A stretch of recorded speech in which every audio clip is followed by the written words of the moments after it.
Sempat ditolak laporan Rocky Gerung yang disampaikan tim hukum DPP PDI Perjuangan kemarin diterima Barreskrim Polri. Salah satu hal yang dilaporkan oleh DPP PDIP adalah terkait dengan penyebaran kebencian. Bagaimana melihat laporan dugaan pelanggaran hukum terhadap Rocky Gerung? Kita sore hari ini sudah bersama dengan Johannes Tobing dari tim Badan Bantuan Hukum dan Advokasi Rakyat DPP PDI Perjuangan.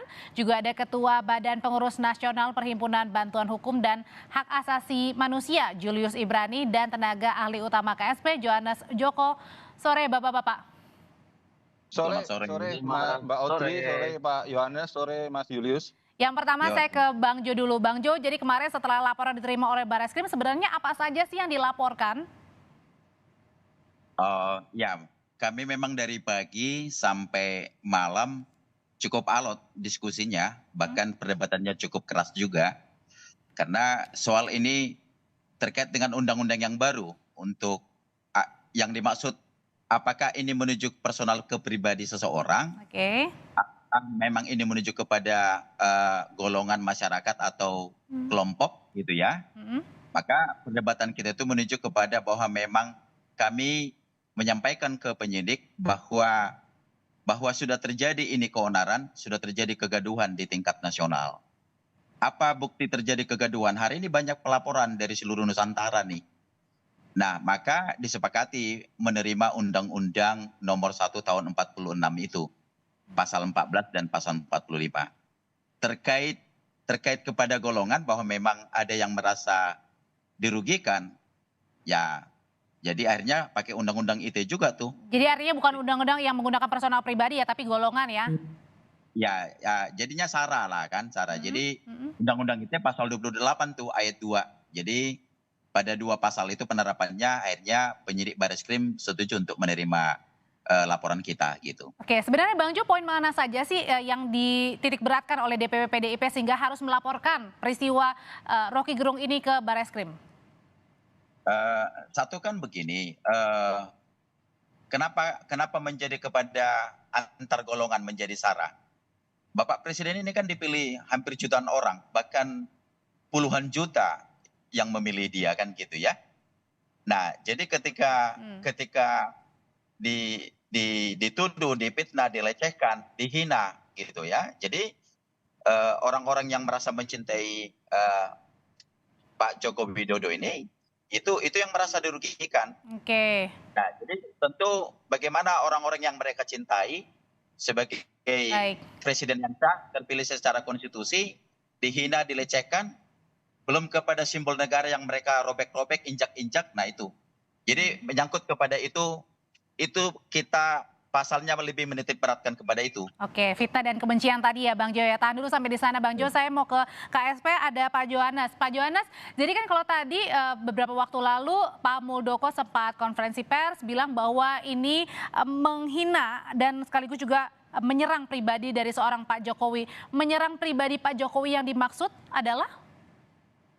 Ya Mbak, terima kasih Mbak Audrey. Memang benar tadi sore Bapak Kepala Staf Kepresidenan Pak Muldoko itu memberikan satu statement yang tegas dan keras, dan itu memang beliau mengambil posisi sebagai seorang Kepala Staf Kepresidenan yang memang tugasnya beliau adalah menjaga harkat, martabat dan marwah kewibawaan Presiden. Itu beliau lakukan untuk melakukan posisi di situ begitu. Ya kalau terkait dengan apa posisinya, apa yang dihina dan segala macam, kepala staf bahkan posisinya bukan lagi ini bilang penghinaan begitu Mbak, tetapi ini posisinya sudah menyerang lembaga kepresidenan begitu Mbak, menyerang baik presiden secara lembaga maupun Presiden Jokowi sebagai personal Pribadi ya? dan sebagai pribadi, karena parameternya juga jelas sekali begitu. Ketika kita melihat hari ini setelah Rocky menyampaikan statement tersebut dan dalam beberapa hari ini ada begitu upaya sistematis untuk melakukan glorifikasi hal tersebut, dan ini menimbulkan kegaduhan. Dan tentu Bapak Kepala Staf Presidenan Pak Muldoko yang memiliki naluri sebagai seorang prajurit melihat bahwa situasi ini memang tidak bisa dibiarkan begitu Mbak, dan memang beliau mendorong dengan sangat tegas. Meskipun kemarin Pak Jokowi juga bilang ini merupakan hal yang kecil ya Pak Jo ya? Itulah Mbak kelebihan dari Bapak Presiden Jokowi. bahwa beliau memiliki kalau kami menyebutnya hati seluas samudra. Tetapi posisi ini kan dengan Kepala Staf Kepresidenan sebagai seorang penjaga gitu Mbak, sebagai seorang yang memang harus membela presiden begitu. Beliau melihat ini ada satu persoalan, ada satu problem yang memang sangat serius. Karena dalam beberapa hari terakhir ini justru malah ada pihak-pihak yang melakukan glorifikasi terhadap hal ini begitu, dan ini menjadi tidak baik karena bagaimanapun juga ya norma-norma ketimuran kita, norma-norma publik kita, apapun alasannya, apapun diksinya, saya yakin siapapun tidak ingin orang tuanya, apalagi pemimpinnya mendapat perlakuan seperti ini gitu. Kita kembalikan saja kepada kita masing-masing, apakah kita memang setuju apabila orang tua kita masing-masing mendapat perlakuan atau mendapatkan kata-kata yang sangat sarkas sekali seperti itu, Mbak. Oke, sekarang saya mau ke Bang Julius. Bang Julius sebagai Ketua Badan Pengurus Nasional Perhimpunan Bantuan Hukum dan juga Hak Asasi Manusia, yang dilihatnya ini pernyataan Roky Gerung menyerang atas nama ke Pak pribadi Pak Jokowi atau ke kelompok antar golongan? Ya, pertama saya mengungkapkan kekecewaan dan kesedihan ya. Kenapa? Atas minimnya literasi dan critical thinking serta analytical thinking dari semua yang menganggap bahwa pernyataan Roky itu adalah sebuah penghinaan. Pertama adalah ya ada konteks yang hilang dan dipotong hanya menjadi 2 kata. Ini hal yang sama yang terjadi terhadap Haris Azhar dan juga Fathia, koordinator Kontras, sehingga dikriminalisasi dan masuk ke persidangan. Nah, literasi ini ya, yang saya mau katakan adalah dia menghilangkan konteks dalam 2 indikator. Pertama, siapa yang mengucapkan, yang kedua substansi ucapannya. Ya, dari awal saya bilang di berbagai macam media massa, Roky Gerung tidak hanya dalam 1-2 periode atau bahkan 1-2 presiden bersikap kritis dengan berbagai macam konteks kekritisannya dan juga dengan berbagai macam sikap serta gaya bahasanya. Sudah puluhan tahun dia melakukan itu.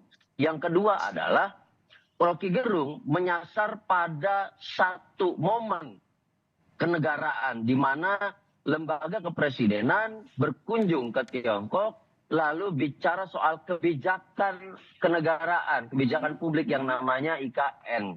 Jadi tidak ada sama sekali unsur personalitas sebagaimana yang disebut penghinaan, karena bicara. Tapi kemudian dengan kata-kata yang tidak pantas yang diucapkan Pak Roky Gerung? Tidak pantas karena kurang literasi, makanya saya mau menjelaskan itu, Mbak. Jadi silakan. Kalau dikatakan itu tidak pantas, tidak wajar, karena dia menghilangkan konteks yang saya sampaikan barusan. Malah saya mau katakan kenapa saya sedih, saya kecewa ya. Di tahun 412 sebelum Masehi nih. Sebelum Masehi telah lahir seorang filsuf yang namanya Diogenes. Diogenes terkenal dengan filsafat sinikalnya dia, sinis. Baik. Kenapa? Karena sinis itu mewakili kata-kata jujur, kata-kata terbuka yang tanpa saringan, yang artinya membuka pikiran, membuka mata. Oke, artinya ditangkap di sini adalah kata-kata yang jujur dan sesuai ya, maksudnya bukan sesuai dalam artian adalah apa yang dipikirkan. Saya mau gambarkan ceritanya dulu gini, ini bagian dari literasi publik juga. Diogenes pernah ditanyakan oleh Alexander the Great, Alexander Agung ketika itu. Ditanyakan, Diogenes, kenapa kamu berkelindan, bolak-balik badan, mengacak-acak sampah? Apa yang Diogenes katakan? Saya mencari tulang belulang ayahmu, tapi saya tidak menemukannya karena tidak bisa saya bedakan dari para budak-budaknya yang mati. Baik. Tahan dulu sampai di sana, Bang Jul. Kata-kata yang sarkas, tapi tidak personal. Oke, sarkas tidak personal, tahan dulu sampai sana, Bang Jul. Saya mau tanyakan ke DPP dulu. Kalau dari DPP, gimana tuh nanggepin dari Bang Julius bahwa ini sebenarnya sesuatu yang murni, jujur yang dikatakan, dan ini tidak ada menyerang personal pribadi Pak Jokowi kok, Bang Jul? Enggak, maksud ini ke saya nih pertanyaannya. Ya. Jadi, saya kalau menyikapi kan, selama ini kan Roky Gerung itu kan berlindung di balik pernyataan itu. Jadi selalu dia bilang, presiden itu kan bukan perorangan, itu lembaga yang kita pilih sekali dalam 5 tahun. Maka saya hanya mengkritisi, kalaupun saya lecehkan, yang saya lecehkan kan presidennya, lembaganya gitu loh. Nah, maka pertanyaan kita kemudian, di saat mana kita bisa membedakan melepaskan diri pribadi antara individunya Jokowi atau dengan dia melepaskan dirinya sebagai presiden. Nah, jadi kita sih menyikapi artinya, dan jangan juga Rocky Gerung ini kan selalu dibilang, loh ini kan kebebasan kita untuk berpendapat, membebaskan segala apa yang kita pikirkan. Ya tetapi nggak bebas juga dong kamu hina-hina, nginjak-nginjak, apalagi simbol negara yang sudah kamu robek-robek. Jadi maka selain kita dari DPP bahwa Pak Jokowi ini kan adalah kader kita dari PD Perjuangan. Nah, saya pribadi termasuk orang yang memilih beliau gitu loh. Dan ini sah secara konstitusi. Ketika Rocky Gerung ini seenak perutnya, seenak mulutnya bicara, menginjak-injak, melecehkan, menghina Presiden Joko Widodo, maka ya saya pribadi juga murka ini, saya marah. Maka dengan sikap yang tegas saya laporkan dia ke Barreskrim Mabes Polri kemarin. Oke.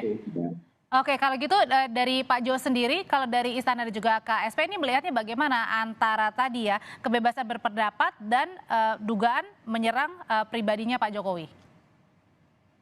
Ya Mbak, kalau kita mau lihat Mbak, sebenarnya kan ini sebenarnya apa sih, kalau kita mau bermain-main dengan diksi, kemudian kita mau bermain-main dengan kontekstual dan segala macam, ya bisa saja kita bermain seperti itu gitu. Tetapi kan yang fakta yang ada hari ini, ketika saya pulang ke rumah, anak saya itu bertanya, "Pak, apa artinya kata itu?" kepada yang ditujukan kepada presiden. Ketika saya bertemu dengan masyarakat di bawah hari ini, mereka bertanya, apa iya itu ada kepantasan seperti itu?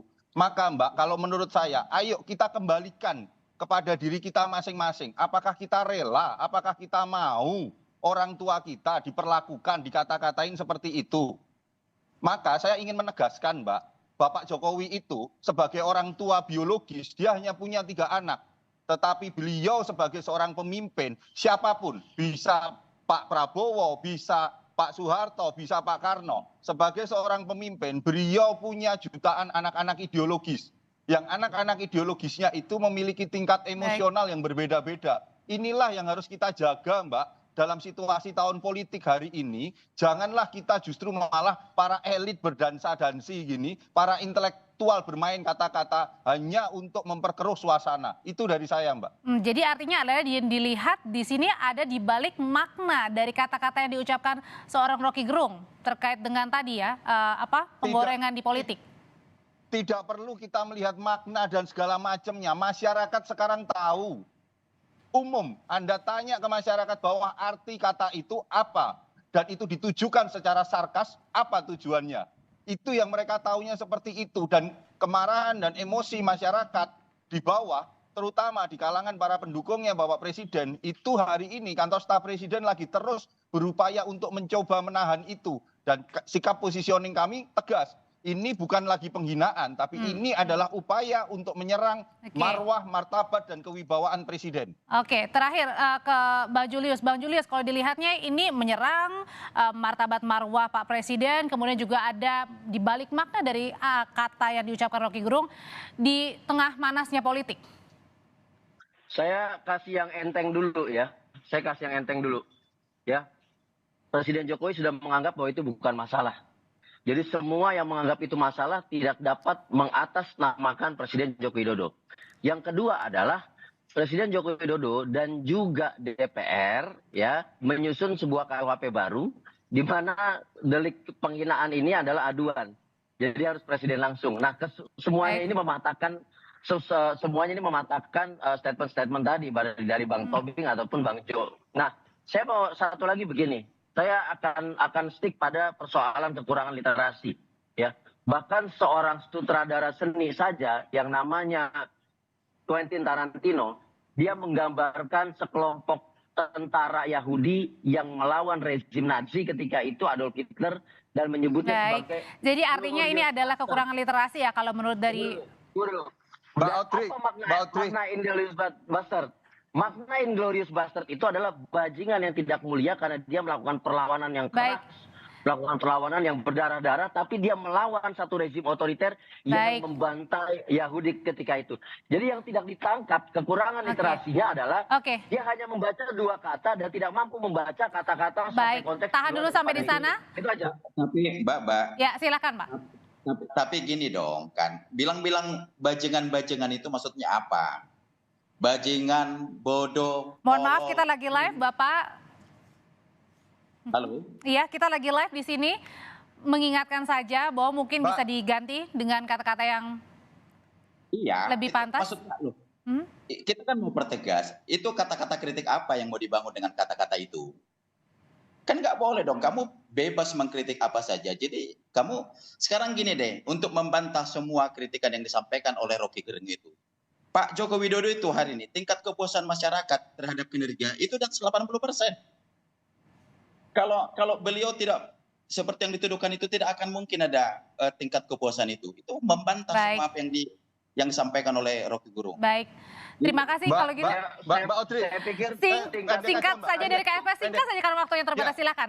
Mbak Audrey, Pak Jo. Kekuasaan itu, Mbak Mbak, Audrey, kami juga tidak boleh bisa marah. Saya kasih kesempatan terakhir untuk di KSP, silakan Penyerangan Pak pada Jo, singkat presiden. saja Pak Jo. Jadi ini akan ada mau pelaporan pribadi dari Pak Jokowi Ya. atau istana, singkat Pak Jo. Kita marah itu bukan penting. hanya ini menyerang kepada presiden, tetapi saya marah karena anak-anak saya ke depannya itu mendapatkan literasi yang tidak bagus, Tapi mendapatkan Anda satu tidak peradaban bisa yang tidak bagus mewakili Baik. presiden. dalam menjalani kehidupan ke depannya dengan kata-kata kasar Anda ini. tidak bisa mewakili presiden.